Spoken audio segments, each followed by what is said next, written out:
हाँ, तो अपोनेंट जितना जितना शक्तिशाली दिखा रहे हैं, तो उससे ज्यादा शक्तिशाली जो जीतने वाला है, अपोनेंट को तो शक्तिशाली बताने का मकसद ये है कि उसको जो हराने वाला है वो कितना शक्तिशाली होगा। ये पॉइंट से करना नियोग का कर्मों के बारे में हमें जानना है। बहुत शक्तिशाली है, बहुत तकलीफ देते हैं, अभी अनादिकाल से इन्हीं के कारण हम भव में पड़े हुए हैं, संसार चक्र में डूबे हैं। ठीक है, लेकिन उसको खत्म करने के लिए क्या चाहिए? मेरे एक समय का, एक अंतर्मुख का, मेरे स्वरूप की ओर उपयोग, बस। आज मेरे पास टाइम है, जितना देर चाहे हम पूरा 40 मिनट्स कर सकते हैं, अगर सभी तैयार है। ठीक है, तो शायद बस सुमन जी शायद नहीं होंगे, बाकी तो सब बट वो अवेलेबल वो है। वो अपने प्रेजेंस से पूरी कमी पूरी कर देते हैं, इतना समझ में आ रहा है हाँ। हमको एटलीस्ट। यस, ठीक है, अच्छा ये है, आज शायद सुमन जी भी रहेंगे। ठीक है, फिर तो अच्छा। बढ़िया है। बढ़िया है। तो आपको अगर ये समझ में आ रहा है कि मेरे को नहीं समझ में आ रहा है, तो आपका ज्ञान काम कर रहा है इस वक्त। ओनली ज्ञान को, उपयोग को और सूक्ष्म करिए, बस। तो इसमें ज्ञान का क्षयोक्षम बिल्कुल नहीं आएगा। ज्ञान इतना है कि आप जान पा रहे हैं कि आपको समझ में नहीं आ रहा है, कुछ हो रहा है, समझ में नहीं आ रहा है, तो मतलब ज्ञान को, उस ज्ञान को नहीं समझ में आना से पुरुषार्थ करिए कि इसको मैं कैसे समझूं। बस पुरुषार्थ उस डायरेक्शन में करिए, आपको सब कुछ समझ में आ जाएगा धीरे धीरे। और जैसे जैसे ये जितना क्लिष्ट या कितना डिफिकल्ट सब्जेक्ट होगा, जब आप ये समझ में आ जाएगा, तो आपको इतना आनंद आता है, मैं बता रहा हूँ ना, इतना, क्योंकि ये डिफिकल्ट इतना सब्जेक्ट है, जब ये समझ में आ जाता है बहुत आनंद आता है। और ये पतली सी किताब है, जैसे जितनी बार पढ़ो इसमें तो आनंद आता है, समझ में आता है पूरा, क्योंकि अल्टीमेटली ले जाके सम्यक पे ले जाता है। छोटी सी पतली सी किताब है, ले जाके हमें सम्यक पे ले जाता है। सम्यक कैसे कर, पुरुषार्थ किस डायरेक्शन में किस तरह का होना चाहिए, और यह हमारा पुरुषार्थ अभी पुरुषार्थ के अनुसार हमारे कौन से कर्म बंध रहे हैं, ये भी मापदंड मिल जाएगा। तो उससे भी घबराने की जरूरत नहीं रहेगी, क्योंकि ये स्वाध्याय है ना, स्वाध्याय में ये उत्कृष्ट रूप का स्वाध्याय है, और वो भी बहुत ही क्लिष्ट है। तो इसमें अगर उपयोग लगेगा तभी समझ में आएगा, और उपयोग अगर इसमें लगाए, मतलब बहुत ही सूक्ष्म उपयोग लगाए, तभी समझ में आएगा। और इतना सूक्ष्म उपयोग लगाना मतलब, और किसी बाह्य कार्य में, किसी कारण में, पूजा पाठ व्रत में इतना सूक्ष्म उपयोग नहीं लगेगा। आगे पढ़ते हैं। एक बार इसी को हम लोग वापस से पढ़े क्या, ऐसा के करते आगे हैं, बढ़े? मैं सोच रहा हूँ कि एक बार इसको पढ़ लेते हैं, क्योंकि एक बार शुरू शुरू में सब कुछ पता लग जाएगा क्या क्या नया है। उसके बाद फिर से पढ़ेंगे इसको, तब एकदम आपको भी पता लग जाएगा, सुनते सुनते सुनते सुनते। एक बार फिर से पढ़ेंगे इसको पूरा चैप्टर। आपने जो जो लिखाया है उसको एक बार पढ़ लीजिए। जो वर्ग, वर्गणा, स्पर्धक और निषेध के बारे में बताया, कर्मों की, आज जो भी रिपीट किया था, कर्म की अवस्थाएं होती हैं, और कर्म में क्या होता है, प्रकृति, प्रदेश, स्थिति, अनुभाग होता है। कर्म की आबादा काल के बाद बंद होता है, उसके सत्ता में पड़े रहते हैं, उदय होता है। तो ये वर्ड्स लिखते जाइए, निषेध, स्पर्धक, वर्ग, वर्गना। ठीक है, प्रथम स्थिति, भविष्यकालीन वाली स्थिति, या वर्तमान निषेध, भविष्य में आने वाले निषेध। तो और ये फिगर, फिगर भी आप अपने आप से एक लाइन ड्रा कर लीजिए ऐसे। आप एक 8 लाइन ड्रा कर लीजिए, वर्तमान, प्रथम निषेध, और पूरे के पूरे को लिखिए भविष्यकालीन निषेध। इतना कर लीजिए, आपको सब समझ में आ जाएगा। ठीक है, आगे। कोई और पढ़ेगा? हाँ, मैं पढ़ती आप हूँ। हाँ, यहाँ लास्ट पैराग्राफ राइट? उससे ऊपर से पढ़ लीजिए एक बार। ऊपर से मतलब कौन सी पैराग्राफ से पढ़ूं? Second second second paragraph? Para. Okay. कर्मों की स्थिति बताने के लिए निषेक रचना होती है। यहाँ तुम ऐसा मत समझना कि जीव के प्रदेशों में कम कतार से खड़े हैं। नहीं, जीव के प्रदेशों में कर्म कतार से खड़े हैं। जब जब कर्म बांधता है, जब यहाँ पे जीव होगा ना, जब जीव कर्म बांधता है, हाँ, जब जब तब कर्म आत्मा, बांधता है। अच्छा, जब जब कर्म बांधता है तब बंध आत्मा के बंधता असंख्यात, है, जीव ने बांध लिया, जब हाँ, जब जब कर्म जब बंधता जब है। कर्म बंधता है, तब आत्मा के असंख्यात प्रदेशों में वे परमाणु समान रूप से फैल जाते हैं। जो जहां पर स्थित हो, परंतु जिन किन्हीं परमाणुओं की समान स्थिति होगी उनको हम निषेक कहेंगे। कहेंगे ऐसे कोई परमाणु लिखा नहीं होता उस पे नाम, हम अपने समझने के लिए कहेंगे उसको। ठीक, मतलब वही आपने जो बोला ना, जो ग्रुपिंग करते हैं वो हो गया यहाँ पे। हाँ, यस। कम कर्म परमाणुओं में स्थिति के साथ साथ विशिष्ट अनुभाग भी होता है। उनकी अपनी फलदान शक्ति होती है। इस शक्ति को अभिभाग प्रतिच्छेदों में नापा जाता है।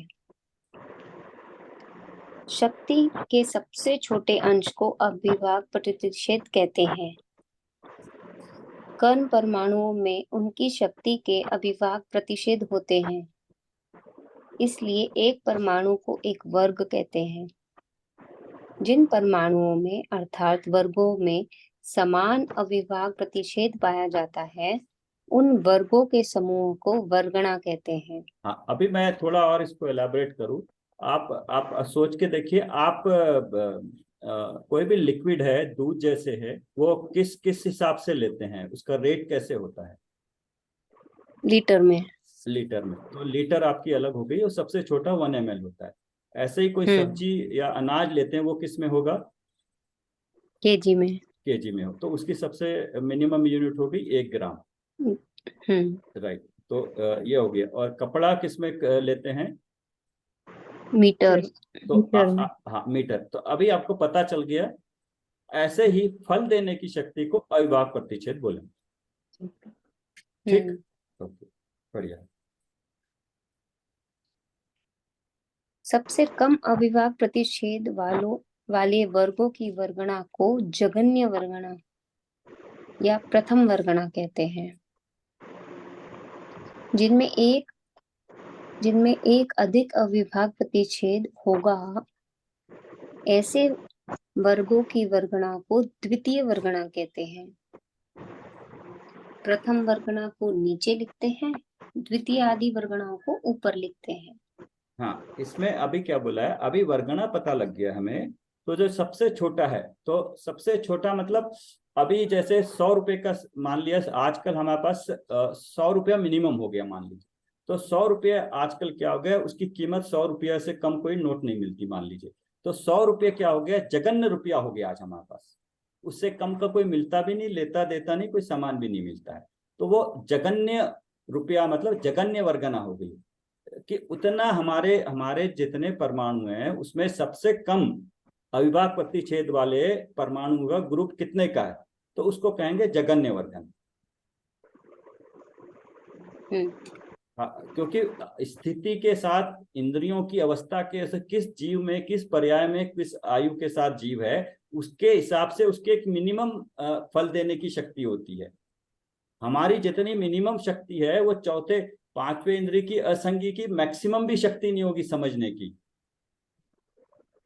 मन सहित जो संगी जीव है उनकी शक्ति इतनी है कि उसकी वर्गणा मिनिमम ही जो है सो शुरू होगी, वो किसी और जीव की नहीं होगी असंगी तक के। तो उसको कहते हैं जघन्य वर्गण। तो जितने भी पंचेंद्रिय हम हैं, तो मान लीजिए किसी की 100 है, किसी की 110 है, 105 है, 100, तो आसपास उसी के रहेगी, जनरली उसके आसपास रहेगी। तो जो भी उस जीव की मिनिमम है, उस जीव की उसको कहेंगे जघन्य वर्गन। अब ये वर्गना, वर्ग और वर्गना दोनों के लिए कॉमन रूप से है, निषेक के लिए भी, स्पर्धक के लिए, क्योंकि परमाणु वही है। तो जघन्य वर्गना कहेंगे। अब जघन्य वर्गना के ऊपर 100 रुपये है, तो उसको मान लिया जघन्य वर्गना। अभी क्या होगा, एक एक से बढ़ेगा। तो 101 रुपये का मतलब, अभी तो नोट नहीं मिलता है, उसका एग्जांपल नहीं दे सकते हैं, बट एक ग्रुप मान लो 101 का नोट मिलता है, 102 का नोट मिलता, तो 100 रुपये का जो ग्रुप हो गया वो जघन्य वर्गना हो गया। उससे एक जो बढ़ेगा उसको दूसरी वर्गना, 102 को तीसरी, 104 को चौथी, और जो सबसे ज्यादा होगा उसको उत्कृष्ट बोलेंगे। तो ये हो गया जघन्य वर्गना या प्रथम वर्गना, क्योंकि वही उदय में आएगी जिनमें एक अधिक अविभाग प्रतिच्छेद होगा, ऐसे वर्गों की वर्गना को। तो पहला तो प्रथम वर्गना हो गया, उसको छोड़कर जितना भी है स्थिति, जितने भी वर्गना है उन सबको बोल देंगे द्वितीय वर्गना। अगली एक नहीं, जितनी भी पूरी है उसको सो प्रथम वर्गना और द्वितीय वर्गना। अगर 110 होगी तो भी द्वितीय होगी, राइट? अभी वर्तमान की छोड़ के जितनी भी है इसमें क्या है, गैप नहीं होगा। एक अगर वर्तमान की अभी 100 है, मान लो वर्तमान की वर्गना 100 की है, तो 101, 102, 103 से लेके जितनी भी मैक्सिमम है वो पूरों को द्वितीय वर्गना बोलेंगे। सर उत्कृष्ट वाली भी उसमें द्वितीय में आएगी? द्वितीय में आ जाएगी वो भी। अच्छा, वो जितनी भी है प्रथम को छोड़ के जितनी भी है वो पूरी की पूरी द्वितीय में आ गई है। नीचे ऊपर देखिए, निषेकों के बारे में चित्र बताया था, उसी पेज में सबसे नीचे वर्गनाएं लेकर स्पर्धक बताया है। तो इसमें ऊपर लाइन थी, इसमें देखिए गोल गोल गोल गोल गोल गोल है, एक के ऊपर एक एक, प्रथम वर्गना, द्वितीय वर्ग, प्रथम वर्गना, और उसके बाद पूरी की पूरी कहने में द्वितीय आएगी, लेकिन द्वितीय आदि वर्गना।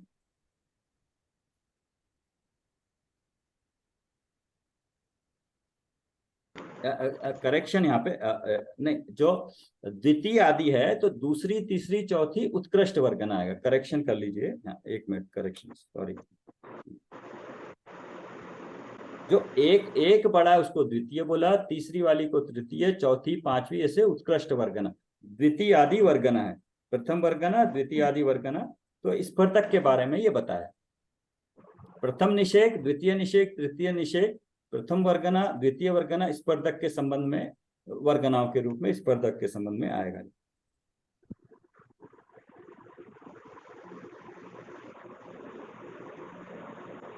आगे पढ़िए।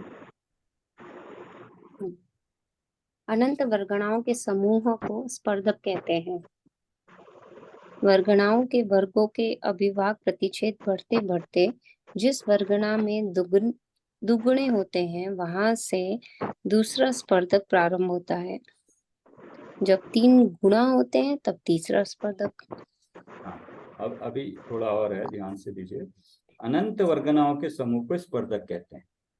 पहले निषेक बताया था, उसमें अनंत परमाणु, अनंत वर्ग, वर्गनाएं हैं।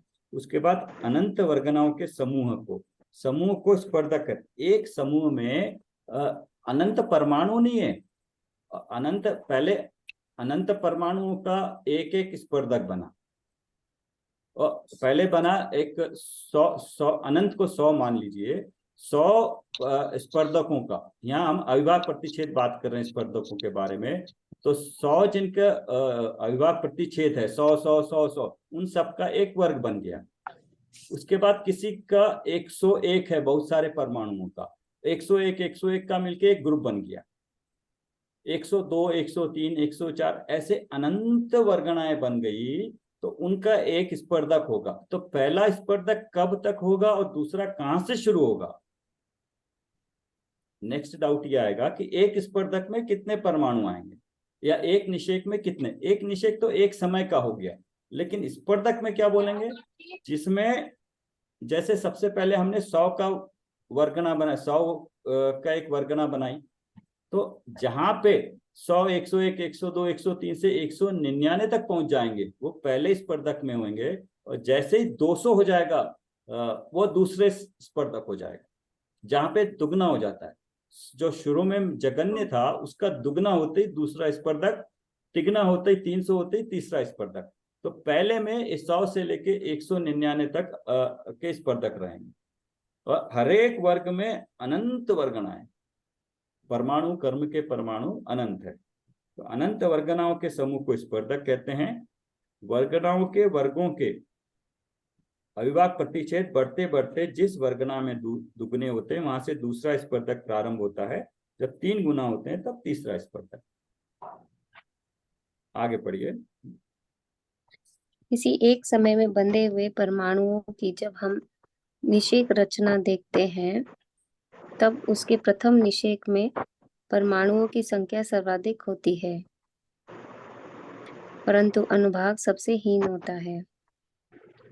ऊपर ऊपर के निषेकों में परमाणु कम होते जाते हैं और अनुभाग बढ़ता जाता है। अच्छा, इसमें थोड़ा करेक्शन करिए।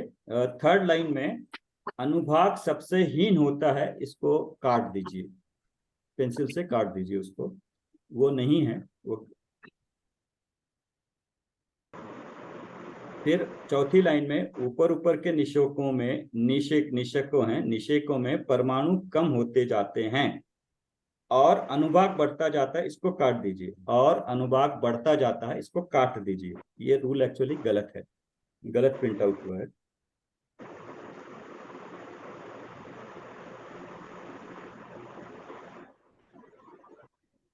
अगला फिगर देखिएगा। अगले फिगर में जो चित्र है उसमें ये बता रहे हैं कि प्रियंका जी, स्मिता जी, किताब है ना आपके पास? हाँ है, मेरे पास है। तो फिगर देखना। तो पहले तो सत्ता में हमारे निषेक पड़े हैं, उनमें स्पर्धक फल देने वाली शक्ति भी है, उसकी बात नहीं कर रहे, अभी बात कर रहे हैं अभी इस समय जो बंधा हमारा कर्म जो बंधे, उसकी रचना कैसे होगी, कैसे डिस्ट्रीब्यूशन होगा, वो उसके बारे में बात कर रहे हैं। तो ये फिगर को देखिए, ये एक ट्रायंगल फिगर होता है और नीचे एक लाइन होती, जहां पे लाइन है उसको आबादा काल लिखा है। आबादा काल मतलब वहां पे निषेक बने ही नहीं, तो निषेक बने हैं, प्रथम निषेक बना है आबादा काल को छोड़ के, ऊपर बना है दूसरा, तीसरा, चौथा, पांचवा, ऐसे अनंत निषेक बने हैं, और सबसे जाके लास्ट में अंतिम निषेक है। मतलब अभी हमारी स्थिति जितनी मैक्सिमम है वो वाला समय अंतिम निषेक कहलाए। ये अभी जो बांध रहे हैं हम, उसकी कैसे स्थिति बन रही है उसका बताएं, कि जितनी स्थिति बांधी हमने उसका कुछ समय तक उसके निषेक नहीं बनेंगे, मतलब उस समय तक वो उदय में नहीं आ सकता है, वो है आबादा काल। उसके ऊपर एक एक समय में उसकी निषेक रचना होती चल जाएगी। तो एक समय में बांधे हुए परमाणु, कर्म परमाणु एक समय में नहीं डिस्ट्रीब्यूट होते, एक ही समय में नहीं सत्ता में रहते, वो जितने स्थिति बांधी है वो एक समय से लेके पूरे में फैल जाते हैं। तो प्रथम निषेक से लेके अंतिम निषेक स्थिति वाला हो गया, नंबर 1। नंबर 2 आप देखोगे इसकी रचना ट्रायंगल के आकार की है। तो ये बताना चाहते हैं कि नीचे परमाणु सबसे ज्यादा प्रथम निषेक में ज्यादा परमाणु जाते हैं, जैसे जैसे आगे के समय में परमाणु जाते हैं वो कम होते जाते, परमाणु की संख्या बता रहे हैं कम होते जाते। हाँ, पढ़िए आगे। निषेक रचना हो या स्पर्धक रचना, वे तो मात्र आलेख है, चित्रांकन है। जिस तरह वस्तु की कीमतें दर्शाने वाले आलेख होते हैं, या टीवी पर क्रिकेट मैच देखते समय उनके रनों की संख्या का आलेख बताते हैं, उसी तरह यहाँ समझना।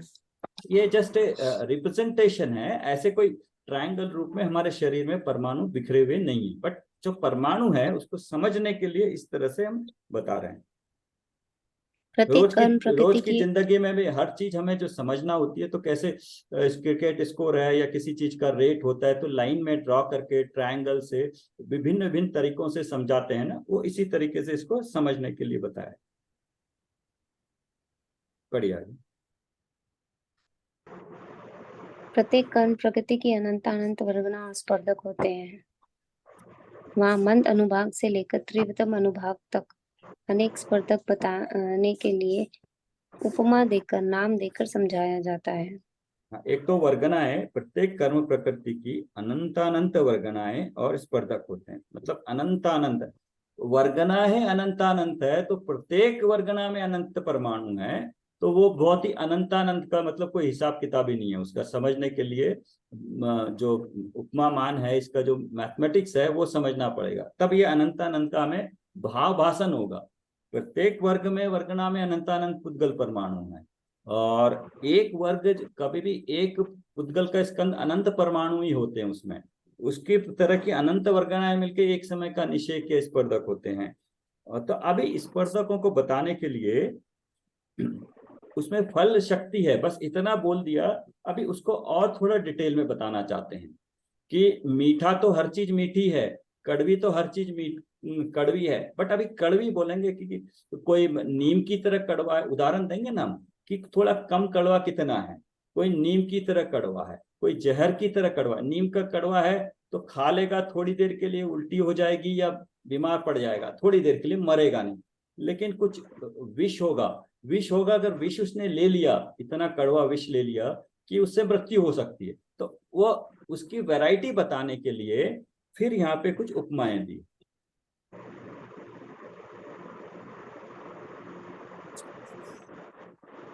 बढ़िया है। घाती कर्म और अघाती कर्म में स्पर्धक रचना के नाम इस प्रकार है।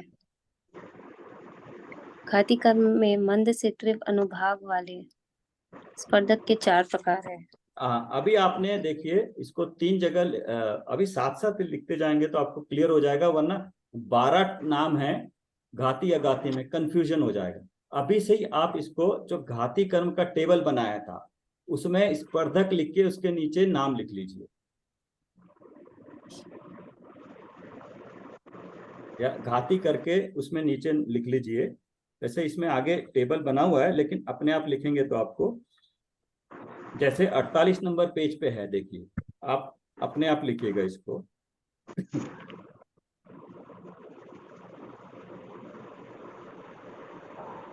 आप लिख लीजिए इसको, घाती कर्म में उसके नीचे लिखा सारी के सारी पाप रूपी हैं, अप्रशस्त ही हैं।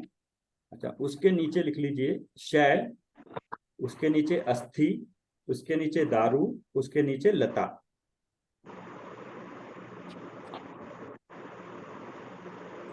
नीचे से लता, दारू, अस्थि, शैल अप्रशस्ति हैं घाती कर्म में। और अघाती कर्म में फिर 2 बनाइए, प्रशस्त, अप्रशस्त। प्रशस्त में पुण्य वाली होंगी, तो उसमें किसका उदाहरण देंगे हम? मिठास का। कंपैरिजन किससे करेंगे? मिठास में ही कम ज्यादा मिठास वाला।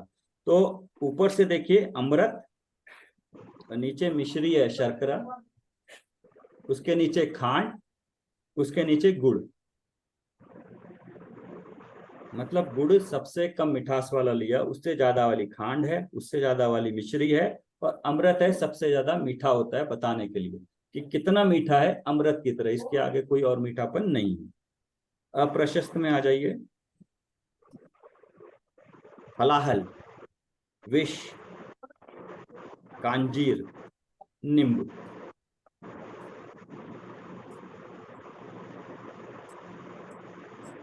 नीम की तरह, कांजीर की तरह कड़वा, विष की तरह देने वाला, और हलाहल मतलब एकदम पूरी तरह अप्रशस्त प्रकृति की उत्कृष्ट नाम हुआ। बस आप लिख लीजिए। अब एक बार आपने सुन लिया, लिख लिया, तो आपके दिमाग में बैठ गया ये जो है ये घाती कर्म के अंडर में लिखे, तो ये घाती कर्म में चारों है, तो चारों का ही रिलेटिव है, राइट? हाँ, यस, 4 हैं किसी उसमें। का भी हो सकता है। घाती कर्म में जो घाती कर्म तो सारे पाप रूप हैं, बट पाप हाँ। किसी का पाप कम है, किसी का ज्यादा है, तो उसको कितना बताएंगे, उसका कंपैरिजन करने।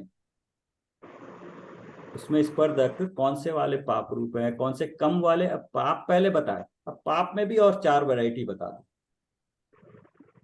वो पूरे के पूरे पाप रूपी हैं घाती में। तो अघाती में पुण्य रूप है, तो पुण्य रूप वाले थोड़े मीठे टाइप हैं, मीठे की कंपैरिजन है। और जो अप्रशस्त हैं, पाप रूप हैं, उसमें कड़वे के रूप है, कड़वा या विष रूप, जहर के रूप में। तो जहर की देखिए ना, जहर कोई लेता है तो किसी का थोड़ा अगर क्वांटिटी गया तो उल्टी वगैरह होके वो बच सकता है, कुछ ज्यादा चला गया तो कुछ ज्यादा दिन बीमार रहेगा, कुछ उसके ज्यादा अवयव खराब हो जाएंगे, या कुछ काम नहीं करने लगेगा, स्पाइनल कॉर्ड खराब, कुछ ऐसा होगा, इतना तीव्र होगा, क्वांटिटी उतनी होगी, लेकिन इतना सा भी लेने से उसकी मृत्यु इमीडिएट हो जाएगी। ये सांप को देखिए, सांप कई तरह के होते हैं। सांप कोई काटने से थोड़ा है, कोई अगर वही कोबरा होगा तो इमीडिएटली मृत्यु हो जाती है। तो उसमें वो जो उसकी जो कड़वाहट है, कड़वाहट की तीव्रता है, वो हर एक की अलग अलग है ना। तो अगर उसको हम बताना हो, उसके नंबर देना हो, कोई नाम देना होगा, तो ये शास्त्र में ऐसे नाम दिए हैं।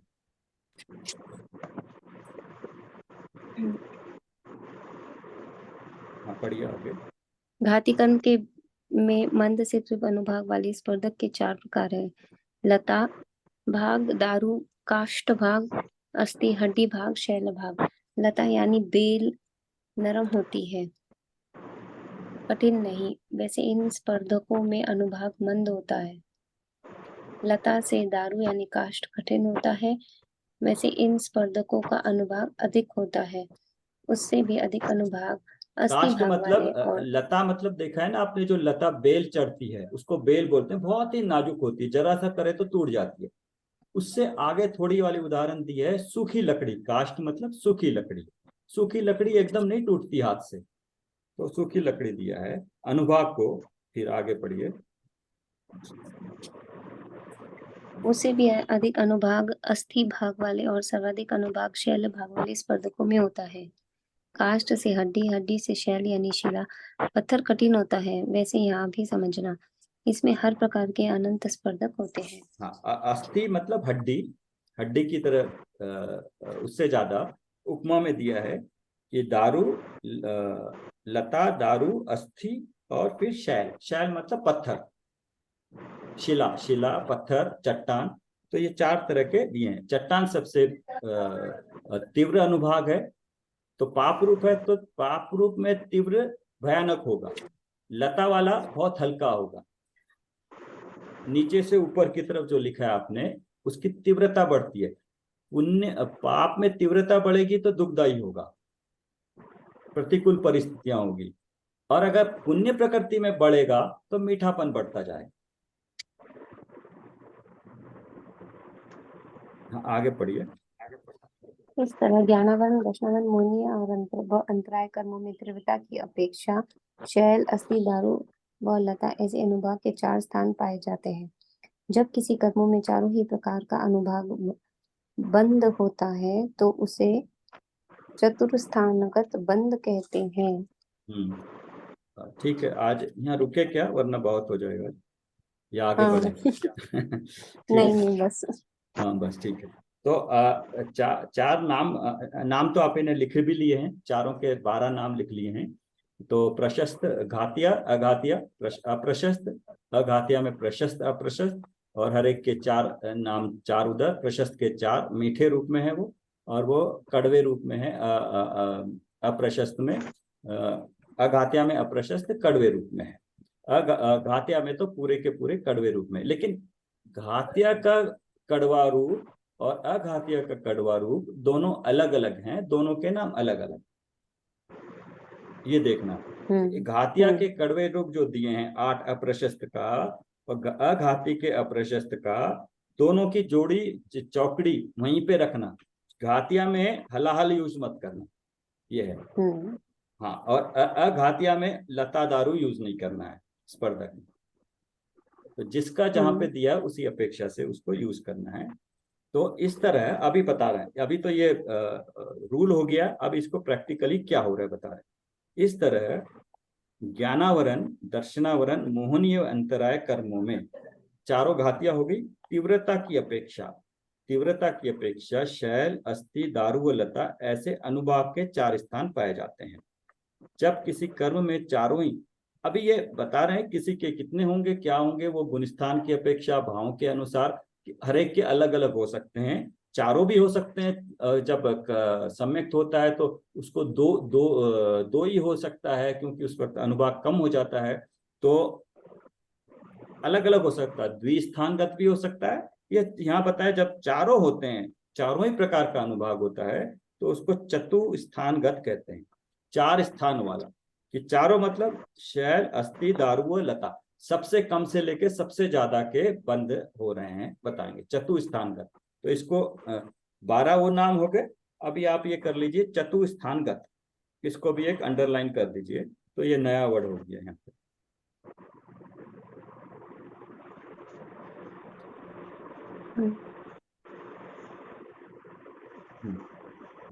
इसमें कोई आपके डाउट है बताइए, कोई और इसको क्लियर करते हैं।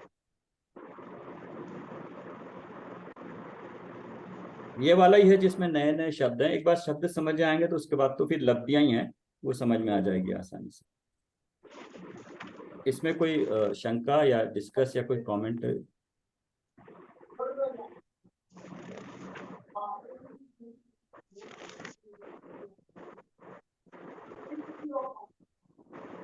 अच्छा लग रहा है, समझ में आ रहा है कुछ? ये समझ में आ रहा है कि नहीं समझ में आ रहा है, कठिन है? नहीं समझ में आ रहा है मतलब जो जानने वाला है वो वहां पर है, उसके ज्ञान ज्ञान में ज्ञान का पर्याय जो चल रही है उसमें उसको जान रहा है, तो वो जानने वाला ही मैं हूँ। इमिडिएटली अपने पे आ जाइए, करना नहीं को छोड़िए, ये जानने वाला मैं हूँ, इमिडिएटली सम्यक्त हो जाएगा। एक पूरा पढ़ने की भी जरूरत नहीं है।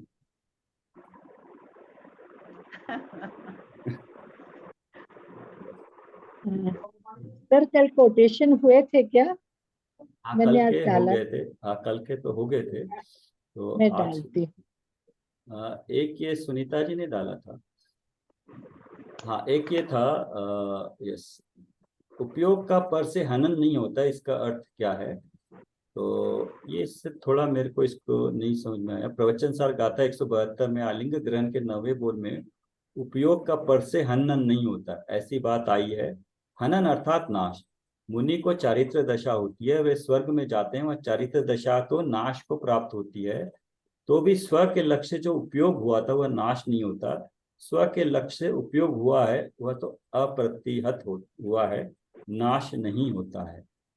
तो मतलब जो सम्यक हुआ है, एक बार उसको अपने अपने स्वरूप का भान हो गया है, तो उसके बाद वो तो प्रति समय चलता रहेगा, वो फिर छूटता नहीं है, उसका नाश नहीं होता है। चाहे थोड़े समय के लिए चारित्र जो है वो हट भी सकता है, लेकिन जो स्वरूप के बारे में ज्ञान हुआ है, उपयोग हुआ है, वो सतत उस पर लगा रहेगा। तो इसमें थोड़ा मैं और ज्यादा नहीं निकाल पा रहा हूँ। अच्छा, बाकी ये इरिया वाही है, मेरे को समझ में नहीं आया, हाँ, गुजराती वो में भी मेरे है। को तो बिल्कुल भी समझ नहीं आया सर, तो ये ये जो और बताना चाहे जी। किस सब्जेक्ट के बारे में है, तो देख, ये एक्चुअली इंद्रियों के बारे में है। 5 इंद्रियां या उनके प्रति जो हमारे भाव होते हैं, किस तरह से उनको ये मैं बताना चाहूंगी। हाँ ये बताइए। हमारे श्वेतांबर परंपरा में प्रतिक्रमण का बहुत महत्व होता है, और अभी पर्युषण के दौरान हम हर रोज प्रतिक्रमण करते हैं, और ऐसे भी उसमें दैवसिक प्रतिक्रमण जो रोज करते हैं और 15 दिनों से करते हैं उसको पाक्षिक प्रतिक्रमण, और मंथ में करते हैं तो मासिक प्रतिक्रमण, और पर्युषण पर्व पर जो हम संवत्सरी के दिन जो प्रतिक्रमण करते हैं उसको सांवत्सरिक प्रतिक्रमण कहते हैं। तो तो इस प्रतिक्रमण प्रतिक्रमण तो जो गलती हुई है उन जीवों के प्रति, उसके प्रति उनसे क्षमा मांगना। प्रतिक्रमण जो भूतकाल में हमसे जो भी दोष हो गए उसकी हम क्षमा याचना करते हैं। तो इरियापथिक सूत्र वहां पे, जो इरियापथ चलते फिरते, जो हमें चलने फिरने से जो दोष होते हैं, तो ये पूरा एक सूत्र है इरियापथिक सूत्र। तो उसका मैं हिंदी अनुवाद पढ़कर सुनाती हूँ, बहुत अच्छा है। पढ़िए। हाँ भगवान, रास्ते में चलते फिरते समय मेरे से जो जीव हिंसा हुई हो, इस हिंसा से होने वाले अतिचार से निवृत्त होने की मैं इच्छा करती हूँ।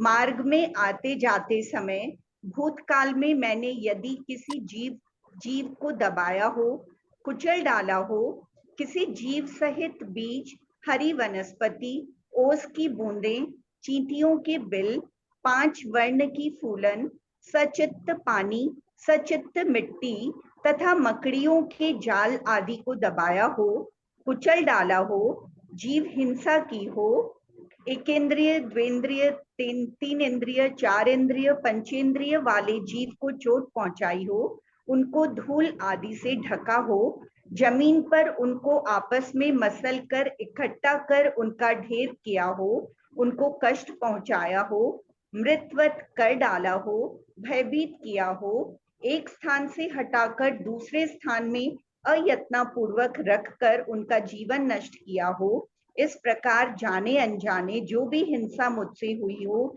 उसके लिए प्रायश्चित करती हूँ। Yes yes yes.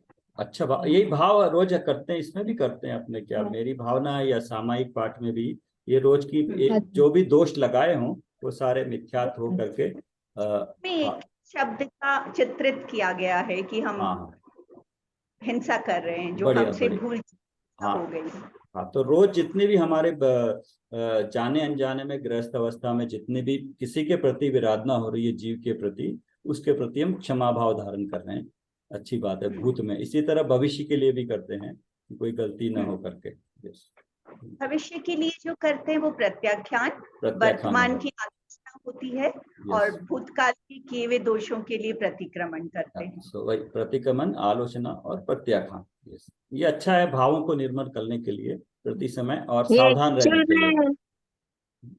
लिए। में इस घर से स्थानक जाते हैं ना, तो वो रास्ते में हाँ, जो क्रिया लगती है ना, तो सामयिक कर लेने के पहले ही क्रियापतिक सूत्र बोलते हैं। यस, हाँ, ठीक है। और आज आपने डाला नहीं क्या कुछ और? हाँ, नहीं वो मैंने कि पता नहीं कल हुआ कि नहीं, मैं अभी डालती हूँ। उपयोग का था, उपयोग का तो मैंने बता दिया। उपयोग मतलब अगर सम्यक हो गया है या के लक्ष्य से जो उपयोग हुआ है, स्व के लक्ष्य से जो उपयोग हुआ है वह नाश नहीं होता है।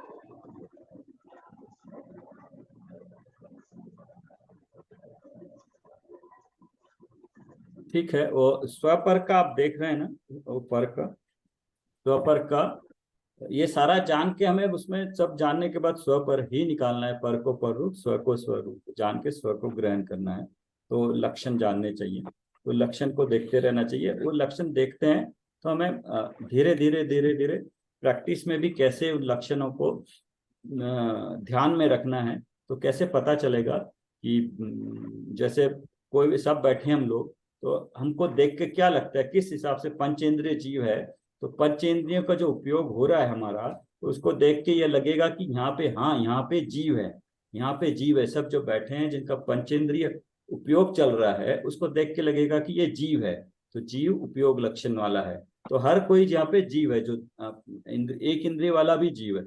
एक इंद्रिय भी अगर देखेंगे तो पता लगेगा कि ये जीव है। वहाँ शरीर के लक्षणों को देख के जीव जीव को जानेंगे कि जीव है यहाँ पे। सर अभी मैंने डाला है, स्वपर और बंध से ही रिलेटेड है। हाँ, आप बताइए। ये समय नाटक समयसार प्रवचन से लिया गया है। तिनहि विवेक धारी, बंध को विलास डारी, आत्म शक्ति सो जगत जीत लयो है। अपने आत्मा को राग और विकल्प से भिन्न करके, तो अल्पज्ञपना से भी भिन्न अपने स्वरूप को दृष्टि में लेकर विवेक नामक भेद ज्ञान की, भेद विज्ञान धारण करके बंध को विलास डारी, मिथ्यात्व परिणाम, अव्रत का भाव, व्रत का विकल्प, यह सब कसाय भाव प्रमाद भाव से सब बंध विलास भाव मेरा नहीं। मैं तो अबंध स्वरूपी भगवान आत्मा, अबंध स्वभावी आत्मा, उसका अनुभव और दृष्टि हुई, बंध के विलास को डार दिया, मेरे में नहीं वह। मतलब यही कहना चाह रहे हैं कि ये जो सब व्रत अव्रत का भाव, विकल्प, कषाय भाव, ये सब बंध मेरे भाव नहीं है। मैं तो अबंध स्वरूपी भगवान आत्मा हूँ। तो इस तरह से डिफरेंशिएट किया है कि हम जो पुण्य प्रकृतियां के जो करते कर्म बांधते उनमें, और मतलब अपने आप को जानने में सम्यक दर्शन हुआ तो अबंध भाव का भान हुआ, तो मुक्ति हुई। तो इसमें अगर हम तत्व वाले वर्ड्स देखेंगे, 1 मिनट हो गया शायद, बंद हो जाएगा। ठीक है, जब तक होगा वो अपने आत्मा को, पहली बात तो यह अपनी बात हो रही है, किसी और की बात नहीं। मेरे को मेरा प्रयोजन सिद्ध करना है, तो अपने आत्मा को। इसलिए हम, या जनरली जब भी ये बात करें हम क्या हो रहा है, या तत्व शास्त्र में क्या दिया है, उसको छोड़ के उसमें सीधा मेरे पे आना है। दुखी मैं हूं, मेरे को ठीक होना है, तो मेरे अपनी आत्मा, अपने आत्मा को राग और विकल्प से भिन्न करके, अभी भेद विज्ञान बताया। अब वेद विज्ञान में आपने वो 4 पॉइंट पढ़े हैं, प्रत्यक्ष से, शरीर से, और कर्म से, और राग द्वेष से। अब देखिए इसमें से अलग अलग करिए। राग और विकल्प से, राग और विकल्प, विकल्प मतलब कुछ करने का भाव, भिन्न करके। पहला एक हो गया अल्पज्ञपना से भिन्न। अल्पज्ञपना मतलब मेरा भी कहते हैं ना, हमका ज्ञान का क्षोभम कम है, मेरा मति शुद्ध ज्ञान है, नहीं वो भी नहीं है। वो